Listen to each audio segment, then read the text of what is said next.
Hello दोस्तों, आप सभी का एमएस स्टडी पॉइंट में स्वागत है। आज हम पढ़ेंगे मूल अधिकार के अंतर्गत आर्टिकल 21 कि आर्टिकल 21 में क्या बताया गया है, इसमें कौन कौन सी गारंटी हम सभी को दी गई है। ठीक, तो चलिए आइए शुरू करते हैं। तो क्या है अनुच्छेद 21? क्या है अनुच्छेद 21 की जो टाइटल है, टाइटल जो शीर्षक इसका क्या है, प्राण एवं दैहिक स्वतंत्रता का संरक्षण। ठीक है, मतलब क्या इसमें जो आपकी पर्सनल लिबर्टी और लाइफ और पर्सनल लिबर्टी का प्रोटेक्शन इसमें किया गया है। मतलब इस बात की गारंटी दी गई है कि क्या है इसमें जो पूरा डिटेल्स लिखा गया, क्या लिखा गया, किसी व्यक्ति को उसके प्राणों एवं दैहिक स्वतंत्रता से विधि द्वारा स्थापित प्रक्रिया, यहां ध्यान दीजिएगा आप, क्या है विधि द्वारा स्थापित प्रक्रिया। ठीक है, प्रोसीजर स्टैब्लिश बाय लॉ। ठीक है, क्या है किसी व्यक्ति के अगर प्राण को लिया जाना, मतलब उसको क्या उसके जीवन को अगर समाप्त किया जाना है या उसकी जो भी व्यक्तिगत स्वतंत्रताएं हैं, जो शारीरिक स्वतंत्रताएं हैं, अगर उनसे उसे वंचित किया जाना है, उसे छीना जाना है, तो कैसे छीना जाएगा? विधि द्वारा स्थापित प्रक्रिया, मतलब कानून में बताई गई प्रक्रिया के अनुसार ही वंचित किया जाएगा, अन्यथा नहीं। ये कहा गया है किसी व्यक्ति को अगर कानून या हमारी जो सरकार, हमारी जो कार्यपालिका है, अगर वह उसे उसके जीवन से और उसकी शारीरिक स्वतंत्रताओं से अगर वह क्या करना चाह रही है, वह जो है वंचित करना चाह रही है, समाप्त करना चाह रही है, कैसे करेगी समाप्त? विधि द्वारा स्थापित प्रक्रिया से, मतलब कानून विधि सम्मत तरीके से क्या है, या कानून में बताई गई बातों के अलावा ही के माध्यम से क्या है, उसके प्राणों से और उसकी जो भी व्यक्तिगत स्वतंत्रताएं हैं उनसे वंचित किया जाएगा, अन्यथा नहीं। तो इसमें याद रखिएगा 3 बातें शामिल है। इसमें क्या है, इसमें जो है 3 बातें शामिल। पहला क्या है, पहला एक तो प्राण का संरक्षण किया गया है। दूसरा किसका संरक्षण किया गया है? व्यक्तिगत स्वतंत्रता। ये व्यक्तिगत स्वतंत्रताएं वही जो कि अनुच्छेद 19 में बताई गई हैं। ठीक है, क्या है व्यक्तिगत स्वतंत्रता?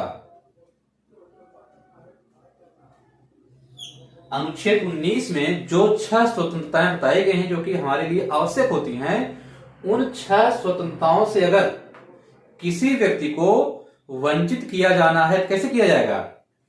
कैसे किया जाएगा? ये जो तीसरे नंबर का पॉइंट है उसी के अनुसार किया जाएगा। तो क्या इसमें है? विधि द्वारा स्थापित प्रक्रिया। विधि द्वारा स्थापित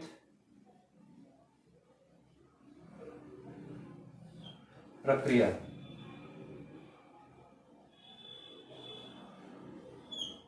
ठीक है, मतलब क्या होता है इसका मतलब कि कानून में, मतलब हमारी विधायिका ने जो कानून बनाया हुआ है कि क्या है, ये जो है इस प्रकार का कोई कृत्य अगर करेगा तो उसकी लाइफ से, उसके जीवन से उस व्यक्ति को वंचित किया जा सकता है।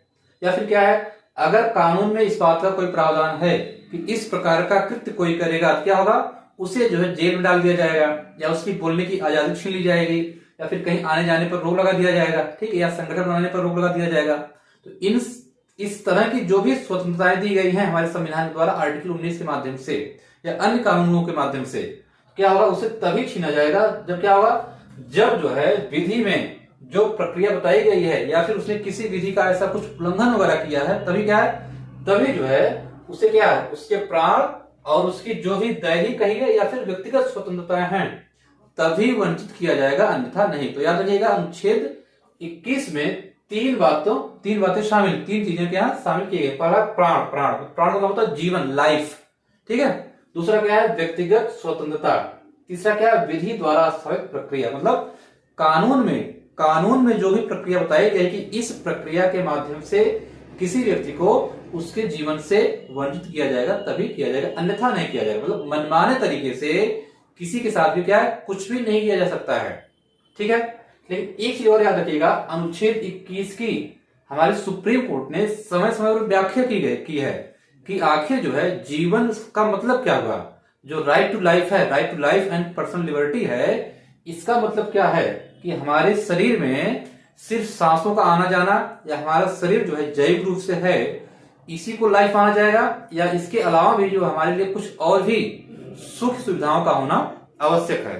तो सुप्रीम कोर्ट ने समय समय पर राइट टू लाइफ मतलब जीवन जीने के अधिकार को और विस्तृत किया हुआ है। और विस्तृत करने के साथ क्या है, इसने जो है समय समय पर क्या है, इसमें कई सारे और अधिकारों को शामिल किया हुआ। जैसे आप कह सकते हैं इसमें जो कुछ चीजों को हम शामिल कर रहे हैं, जैसे है आजीविका का क्या है, आजीविका का अधिकार। आजीविका का अधिकार भी क्या है, यह जो अनुच्छेद 21 में शामिल है। ठीक है, भोजन का अधिकार, भोजन का अधिकार, पानी का अधिकार है, स्वच्छ पर्यावरण का अधिकार, स्वच्छ पर्यावरण का अधिकार है। दूसरा याद रखिए क्या है, स्वच्छ पर्यावरण भी क्या है, स्वच्छ पर्यावरण भी क्या है, हमारा ये अधिकार है। भोजन पाना हमारा अधिकार है, और क्या पानी पाना, स्वच्छ पानी पाना क्या हमारा अधिकार है। आजीविका का भी क्या है, ये हमारा एक अधिकार है। और क्या, नींद का अधिकार, नींद तो क्या प्रॉपर नींद, क्या है प्रॉपर नींद लेना भी क्या है, ये हमारा अधिकार है। ये हमारा आर्टिकल 21 के तहत एक राइट है। ठीक है, ये सब क्या है, ये सब जो है अधिकार। फिर और क्या कर सकते हैं आप, निजता का, निजता, राइट टू प्राइवेसी, निजता का अधिकार। इसे सुप्रीम कोर्ट ने अभी हाल ही में डिफाइन करा हुआ है, निजता का अधिकार।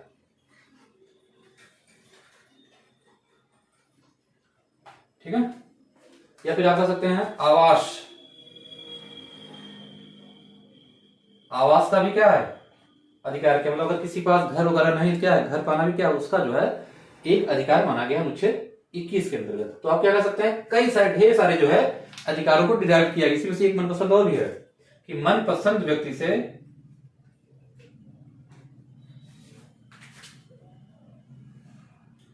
मनपसंद